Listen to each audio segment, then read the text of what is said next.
சற்றுமுன் வெளியான தகவல் உங்கள் ஆதார் கார்டுக்கு பெரிய ஆபத்து. உடனே இதை செஞ்சா தப்பிக்கலாம். அது என்னன்னு பார்க்க போறோம். நீ நம்ம சேனலை சப்ஸ்கிரைப் பண்ணாம இருந்தீங்கன்னா மறக்காம லைக் பண்ணிக்கோங்க, சப்ஸ்கிரைப் பண்ணிக்கோங்க. மற்றவர்களுக்கு தெரியப்படுத்த ஷேர் பண்ணுங்க.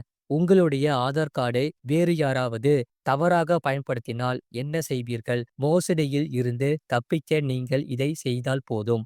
ஆதார் கார்டு வைத்திருக்கும் அனைவரும் தெரிந்து கொள்ள வேண்டிய மிக முக்கியமான தகவல். பிரச்சனை இருந்தால் இந்த இலவச எண்ணுக்கு அழைக்கலாம். அதாவது உங்களுடைய ஆதார் கார்டை வேறு யாராவது தவறாக பயன்படுத்துவதாக நீங்கள் சந்தேகப்பட்டால் அவர்களின் ஆதார் தொடர்பான செயல்பாட்டை நீங்கள் சரிபார்க்கலாம். இந்திய தனித்துவ அடையாள ஆணையம் UIDAI ஆதார் அங்கீகார வரலாற்றை சரிபார்க்கும் வசதியை வழங்குகிறது. மை ஆதார் என்ற போர்ட்டலுக்கு சென்று இந்த வசதியுடன் நீங்கள் ஆதார் எண் தொடர்பான செயல்பாட்டை சரிபார்க்கலாம். அது மட்டுமல்லாமல் நீங்கள் ஆதார் அமைப்பின் கட்டணமில்லா ஹெல்ப்லைன் நம்பர் 1947 என்ற நம்பரை அழைக்கலாம். முழு லிங்க் கீழே கிளிக் பண்ணி பாருங்க.